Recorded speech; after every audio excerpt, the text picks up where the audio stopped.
The idea that Christopher Columbus discovered the New World is wrong.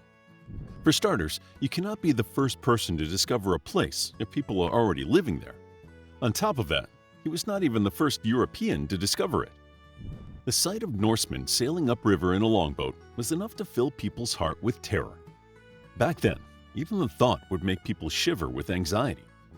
The modern image of a Viking is that of a berserker and a marauder.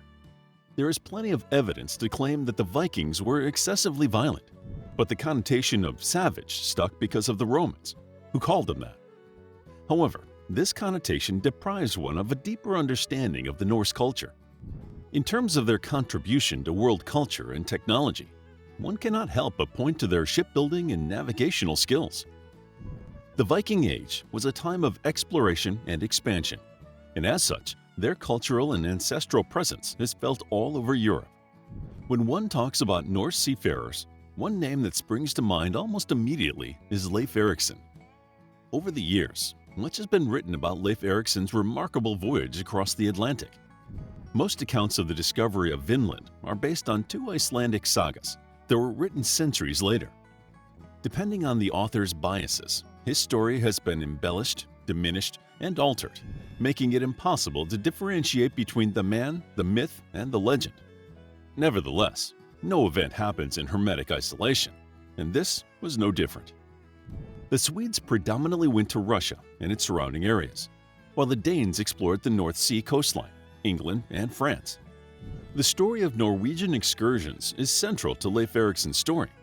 Some Norwegians went south to the Danes, but mostly they crossed the North Sea to lay siege to Britain or sailed west across the Norwegian Sea and northern stretches of the Atlantic Ocean. By the end of the 9th century, the Norwegians had pillaged and plundered their way through Shetland, Orkney, the Hebrides, Scotland, Ireland, and the Faroe Islands, when they finally reached Iceland. Some people undertook these expeditions for fame and honor, others to find land for themselves and their families, and some were forced to find new places. One such immigrant and outlaw was Thorvald Osvaldsson, Leif Erikson's grandfather, who, having been banished from Norway after being found guilty of manslaughter, was forced to flee Iceland. Erik Thorvaldsson, also known as Erik the Red, was only 10 years old at the time of this migration. Erik taught his son Leif to be a farmer, warrior, and seafarer, imbuing him with the same sense of determination, courage, and adventurous spirit that guided him. After Erik was found guilty of murder, he was outlawed from Iceland and Norway for 3 years. He sailed west across the Atlantic during this banishment and happened upon Greenland. He spent the rest of his exile exploring this new territory. While Erik was gone, his family stayed behind. Once he returned after 3 years, he had no intention of staying there. 25 ships set off for Greenland, only 14 of which reached the shores of Greenland, and the rest either turned back or were lost at sea. Fostering life from the ground up in this new land would help Leif when he would land on the shores of North America. The image of the Vikings as bloodthirsty warriors crossing the sea with terrifying longboats has persisted across the centuries. But your average Norseman spent most of his life farming, trading, or working as a craftsman, especially in Greenland. Leif's blood and heritage compelled him to sail forth like his ancestors, chart uncharted valleys, and discover unseen lands. Maybe he wanted to prove that he was his father's equal when it came to exploration and leadership. Or perhaps it was a desire for adventure and wealth that fueled him. Or maybe it was a combination of all these factors. One thing to note is that once the Vikings had reached Greenland, crossing the Atlantic was not that big of a deal. Eventually, if Leif Erikson did not make that voyage, someone else would have. But Leif had grown under a natural leader who had persuaded 300 people to leave their homes searching for new land. He had grown up in harsh conditions and around violent men, so his appetite for venturing towards the unknown would probably have been high. He captained his first voyage at the age of 24 when he went eastward toward his family's homeland. With a crew of 14 men in 997, he set off towards Norway, bearing gifts for King Olaf Tryggvason. He took longer than expected, but he managed to reach Norway safely. Here, he met King Olaf, who had a significant influence on the young man. King Olaf had probably converted to Christianity during his campaign in Britain and wanted to spread it to the distant shores of Greenland. And he had found just the right person for it, an impressionable young man. Upon his return, he tried but failed to convert his father to Christianity, who died a pagan. After a little while, his heart harkened back to the fearsome aggression of the roaring seas. So he embarked on the most incredible adventure of his life. His discovery of Vinland occurred 500 years before Columbus would set foot on the continent. Two major sagas relate to the discovery of Vinland: the Thegrenlindinga saga, the saga of the Greenlanders, and Erik's saga. The latter claims that Leif's sighting of the North American continent was entirely accidental. In Erik's saga, Leif sails from Greenland to Norway and stays in King Olaf's household for the winter, but his journey is blown off course on his return. When he finally gains sight of land, it is not Greenland. The land he stumbles upon is nothing like Greenland. The unknown landmass has glaciers and a harsh climate. Leif later describes the land as green and fertile, with dense forests and an abundance of wild grapes.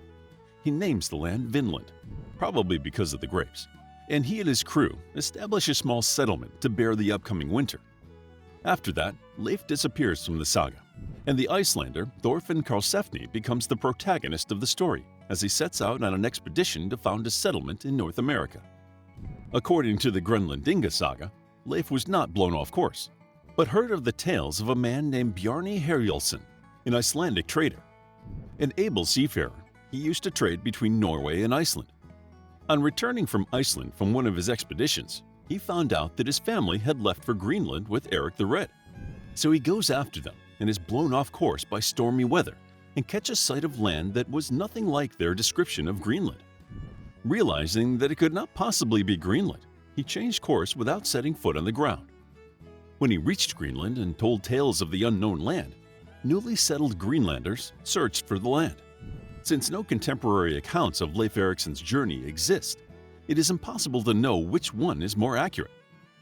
Bjarni saw Greenland 15 years before Leif Erikson set sail for the New World. There are also implications that it might have been a planned expedition with his father, Eric the Red, who fell off his horse shortly before the due date.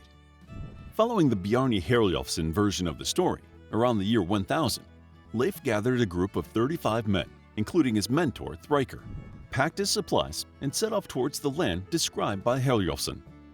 Leif and his crew set sail in the summer, a favorable time. Nevertheless, crossing the Atlantic Ocean so far north in an open longboat is still a treacherous undertaking. High seas and ice floes would have eventually caught up to them. It was not an easy task, and it is unknown how long it took. The Greenlandinga saga claims that Leif and his crew made landfall at 3 different sites. They landed in an icy and inhospitable region that Erikson named Helluland, a place of flat stone and ice. From there, they sailed on until they reached a heavily forested stretch of coastline that they called Markland. They ventured further along the coast, towards the south, looking for a more suitable place to make camp. Finally, they arrived at a place of land that they fancied for a base camp.